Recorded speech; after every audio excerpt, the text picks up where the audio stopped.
आम्रपाली जीवित थी और वो किसी अनजान अजीब कबीले में पहुंच चुकी थी, जहाँ पर वो सभी कबीले वासी किसी उत्सव की तरह कुछ मना रहे थे। भेड़ियों के रोने की आवाज सुनकर आम्रपाली को थोड़ा अटपटा लगा, लेकिन इससे पहले वो किसी से कुछ पूछ पाती, उसने किसी बच्चे के रोने की आवाज सुनी। आम्रपाली उस भीड़ के एकदम पीछे खड़ी थी। उस आवाज को सुनते ही आम्रपाली बेचैन सी होने लगी। उसने कहा, आखिर ये लोग क्या कर रहे हैं? और ये बच्चे की रोने की आवाज, हमें कुछ समझ नहीं आ रहा। कभी भेड़िया रो रहा है, कभी बच्चे रो रहे हैं, और ये लोग इतना खुश हो रहे हैं। तभी आम्रपाली ने देखा कि काले रंग से पुता हुआ एक हाथ उस छोटे से बच्चे को आसमान की तरफ उठा रहा है। चारों तरफ से कपड़ों से ढका वो बच्चा एक नवजात शिशु है, जिसके रोने की आवाज उन सभी की आवाज से कहीं ज्यादा थी। तभी उसे ऊपर उठाने वाले आदमी ने कहा, ये बच्चा हमारा भविष्य है, आज इसका बलिदान हम सब के लिए जीवन दान बनेगा। इस कबीले के इतिहास में इस बच्चे का नाम भी जुड़ चुका है। जब तक आम्रपाली कुछ समझ पाती, वहाँ खड़े कबीले वासी एक बार फिर से अपने भालों को जमीन पर पटक पटक कर चिल्लाने लगे, और उनके चिल्लाते ही भेड़िया भी एक साथ उनकी धुन में धुन मिलाने लगे। वो सब एक साथ उस बच्चे के रोने के साथ साथ चिल्ला रहे थे। तीनों आवाजें उस पूरे कबीले में गूंज रही थी। आम्रपाली इन सब का मतलब समझ नहीं पा रही थी। वो आसपास खड़े लोगों से पूछ रही थी, ये सब क्या हो रहा है? यहाँ आखिर क्या चल रहा है? कैसी जगह है ये? लेकिन सबका ध्यान अभी अपने उत्सव पर था। सभी आम्रपाली को नजरअंदाज कर रहे थे।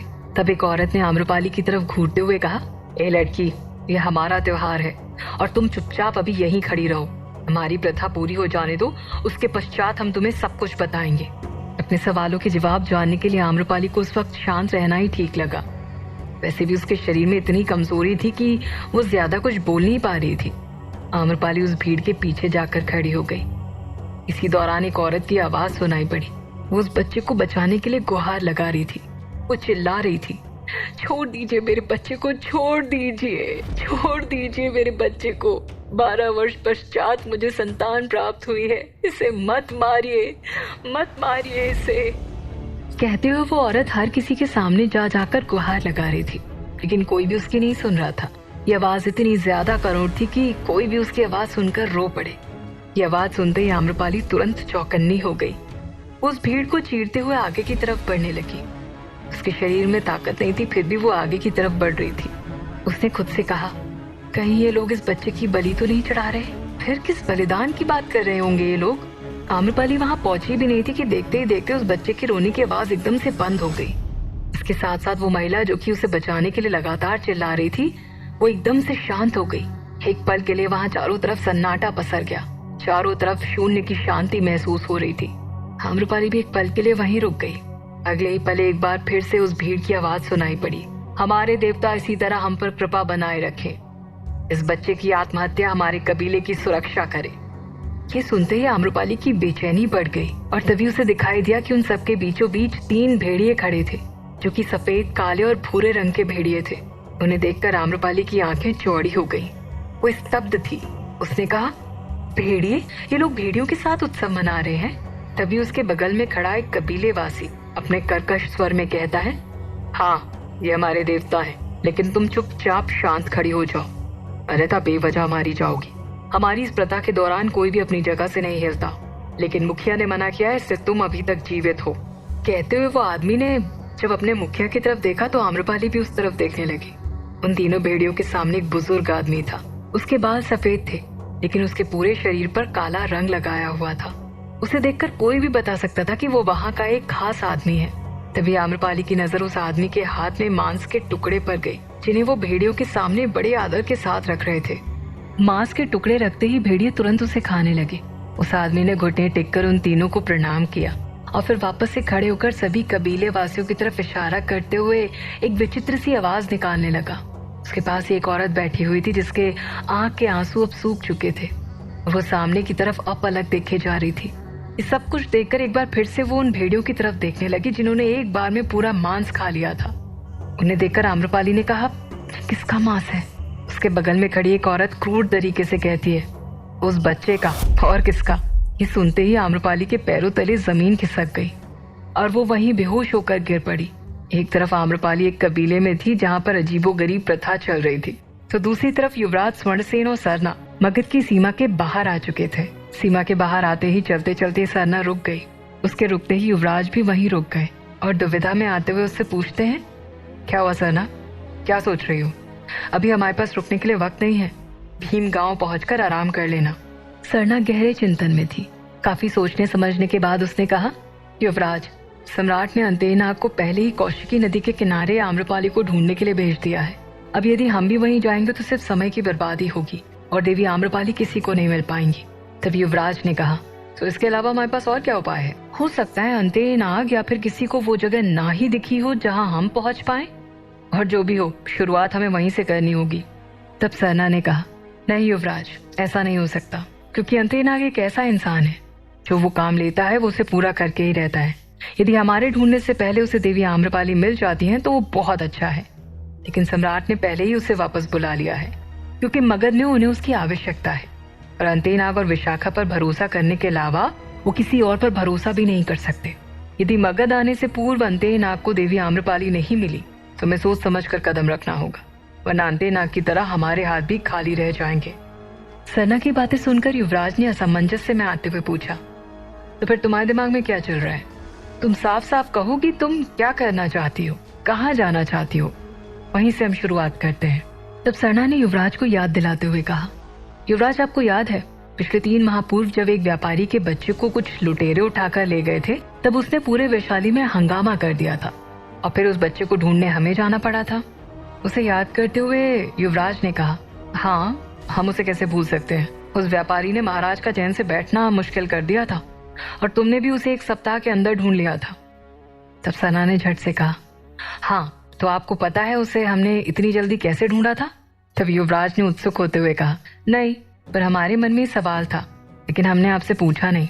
यदि हम पूछ लेते तो आपको लगता कि युवराज एक अंगरक्षिका से उसके तरीके जानने की कोशिश कर रहे हैं। तो युवराज की बात सुनकर सरना ने मुंह बना दिया, लेकिन फिर उसे किनारे करते हुए उसने कहा, युवराज, ये सब इतना आसान नहीं था, क्योंकि वो लुटेरे उस बच्चे को एक भीड़ जगह पर लेकर गए थे जहाँ तक पहुँचना संभव था। काफी दिन तक हम उस बच्चे को ढूंढने के लिए भटकते रहे। फिर एक महान व्यक्ति ने हमें ऐसा कुछ बताया जिसके बाद हमने उसकी सहायता ली। सहायता? कैसी सहायता? युवराज ने पूछा। तब सरना ने कहा, युवराज, इसी सहायता के जरिए ही हम उस बच्चे तक पहुंच पाए थे और बिना इधर उधर भटके हम उसे वापस वैशाली लेकर आए। सरना की बात सुनने के बाद युवराज ने कहा, ये सब तो ठीक है, लेकिन तुमने किस प्रकार की सहायता ली थी?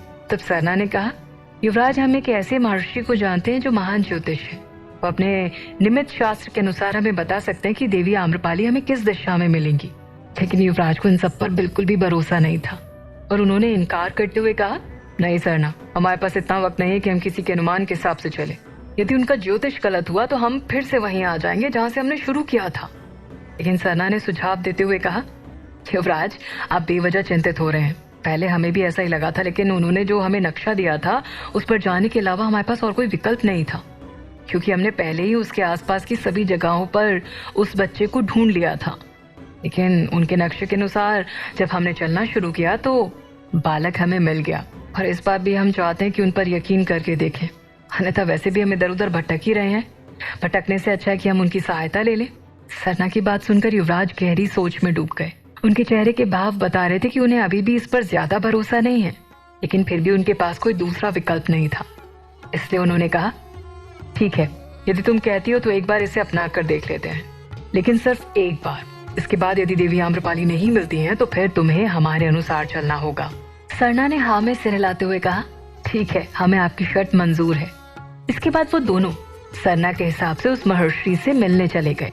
जहाँ सरना और युवराज स्वर्णसेन ने अपना रास्ता चुन लिया था, तो वहीं सम्राट बिंबिसार शाम की सभा समाप्त होते ही महल के सबसे ऊपरी छोर पर जाकर एकांत में खड़े हो गए। उन्हें जब भी आम्रपाली की याद आती थी तो वो वहीं उसी छोर पर जाकर खड़े हो जाते थे।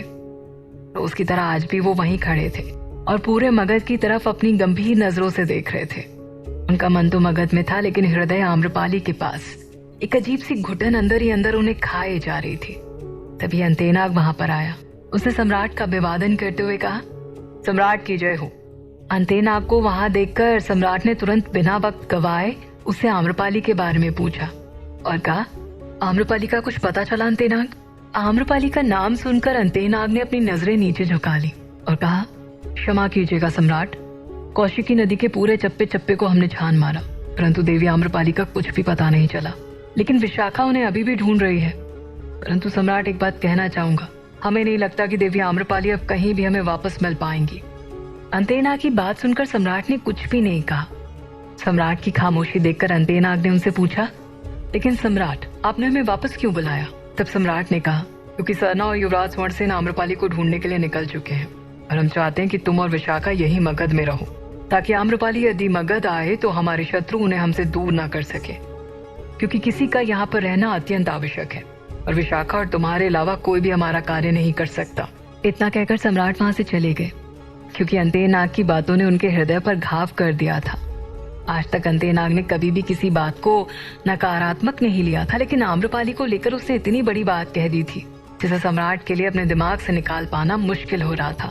इधर सम्राट ने अंतेनाग और विशाखा को वापस बुला लिया था, तो वहीं दूसरी तरफ आम्रपाली को जब होश आया तो वो वापस उसी झोपड़ी के अंदर थी, लेकिन इस बार वो अकेली नहीं थी। झोपड़ी में एक महिला भी थी। उसे देखते ही आम्रपाली उठकर बैठ गई और अपने मन में उठ रहे सवालों को पूछते हुए उसने कहा, ये कौन सी जगह है और उस छोटे बच्चे को क्यों मार दिया? हम यहाँ पर कैसे आए? हम तो जंगल में थे ना। भेड़ियों ने हम पर हमला कर दिया था तो हम बचे कैसे? आम्रपाली ने एक के बाद एक कई सारे सवाल उस महिला से पूछे, लेकिन वो औरत जिसने बाकी सभी कबीले वासियों की तरह जानवरों की खाल के बने वस्त्र पहने हुए थे, गले पर जानवरों के दांत की बनी माला पहनी थी और पूरे शरीर में लाल और काले रंग से खुद को पोता हुआ था, वो आम्रपाली को घूर कर देख रही थी। उसका अपनी ओर इस तरह से देखना आम्रपाली को थोड़ा अजीब लगा। उसने अपनी नजरें फेर ली। आम्रपाली की नजर फेरते ही वो औरत वहां नहीं रुकी और तुरंत झोपड़ी के बाहर निकल गई। ये देखकर आम्रपाली व्याकुल होकर उठ खड़ी हुई और चिल्लाते हुए कहती है, यहाँ पर कोई है? कोई हमें कुछ बताता क्यों नहीं? क्या कोई हमें कुछ बताएगा? क्या कोई हमारे सवालों के जवाब देगा? क्यों कोई हमारे सवालों के जवाब नहीं दे रहा? आखिर आम्रपाली किस जगह पर थी? आखिर क्यों कोई भी उसके सवालों का जवाब नहीं दे रहा था? क्या आम्रपाली वहां पर सुरक्षित थी?